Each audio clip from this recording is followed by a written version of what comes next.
Buenas noches. A manera de introducción, he de indicar que en la primera unidad de esta materia se realizó una presentación en video en la que se explicó la metodología y estructura del proyecto de investigación, el cual, acorde a las sugerencias del tutor, se fue ajustando. Y es justamente mediante esta actividad, que también consiste en una presentación en video, en la que realizaré una nueva presentación en la que se reflejen precisamente esos cambios y ajustes que se realizaron a lo largo de este coloquio doctoral 1 con el apoyo del tutor. En primer término, resulta pertinente indicar que el trabajo de investigación para este curso de doctorado lo he titulado preliminarmente Potestad del juzgador de control para inaplicar la oficiosidad de la prisión preventiva establecida en la Constitución Política de los Estados Unidos Mexicanos, derivado del caso Sompax-Letec-Pile y otros contra México. Respecto a la delimitación del tema, en el aspecto temporal, este se comprenderá a partir precisamente de la sentencia contra el Estado mexicano en el referido caso denominado Sompax-Letec-Pile y otros contra México. El espacio espacial comprenderá justamente nuestro país, pues se trata precisamente de analizar una problemática que se presenta en el sistema de justicia de México. En cuanto al universo de mi investigación relativo a este tema de la aplicación de la medida cautelar de prisión preventiva oficiosa en México, abordaré lo correspondiente precisamente al alcance que pueda tener una condena contra el Estado mexicano por parte de la Corte Interamericana de Derechos Humanos para que los juzgadores dejen de observar lo establecido en la Constitución respecto a la oficiosidad de la medida cautelar y atendiendo a lo que al respecto ha establecido la Corte Interamericana.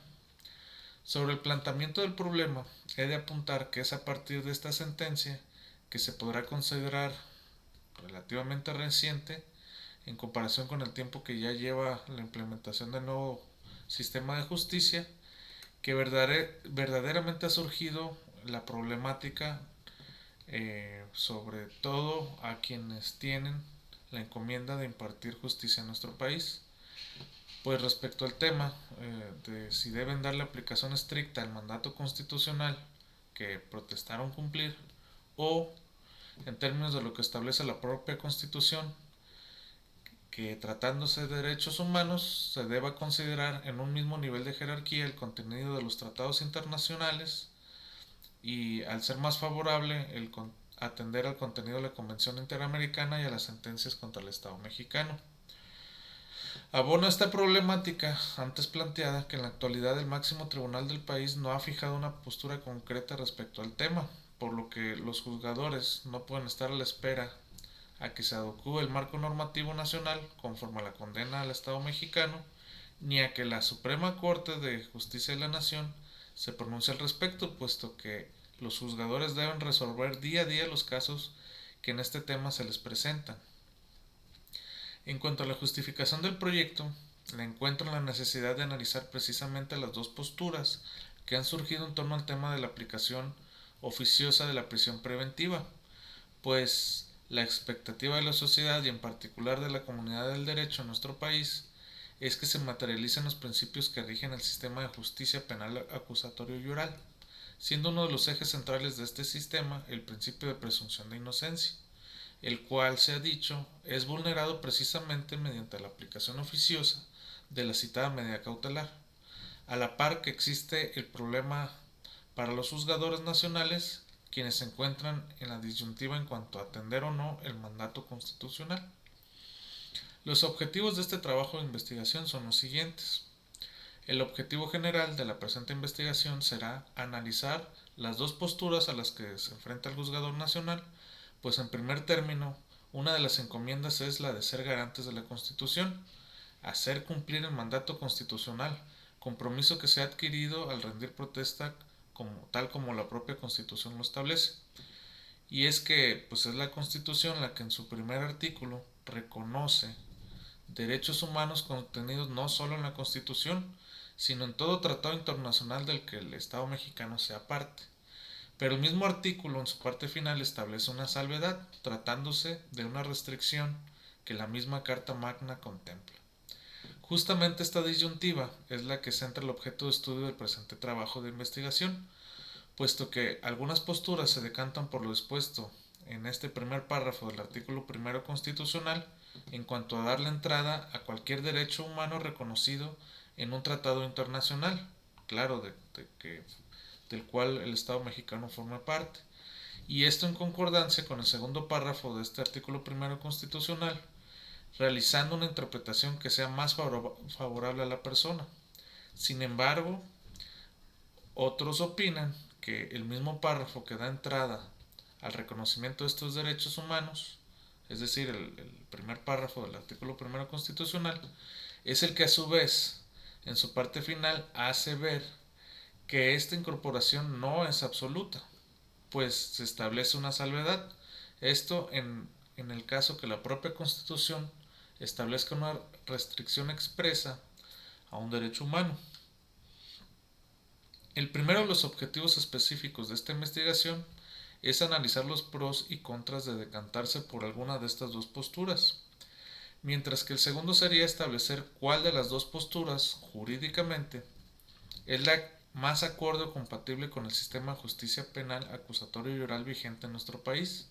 tomando en cuenta los principios constitucionales que lo rigen,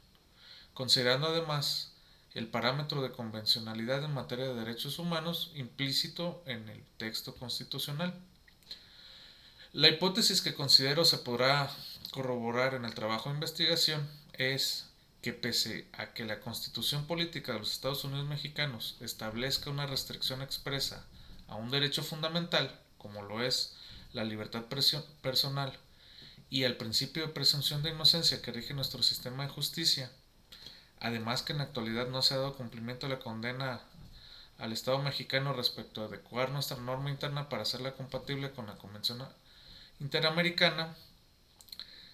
es esta hipótesis que lo correcto sería que el juzgador atendiera justamente a los principios rectores del sistema de justicia penal, hipótesis que considero se demostrará con la investigación, puesto que es probable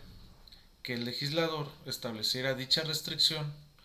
en la Constitución, es decir, la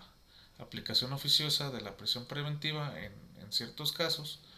atendiendo temas de política criminal. ¿Por qué?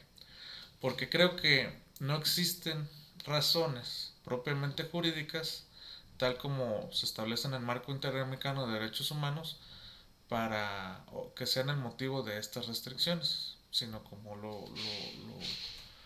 bien lo he dicho, probablemente se deba a una cuestión de política criminal, puesto que establece un catálogo para cierto tipo de delitos en donde el juez de manera automática tendría que aplicar esta medida cautelar. Finalmente, en cuanto a la metodología a emplear para el trabajo de investigación, considero que emplearía un método inductivo analítico, porque a partir de casos concretos contenidos en sentencias y algunos criterios que serán analizados en lo individual, pretendo obtener conclusiones generales a partir de premisas individuales. Finalmente, como conclusión, puedo decir que a lo largo de este coloquio doctoral 1, con la ayuda del tutor se pudo establecer un objeto de estudio más concreto y acotar la investigación para obtener un resultado de mayor calidad. Muchas gracias.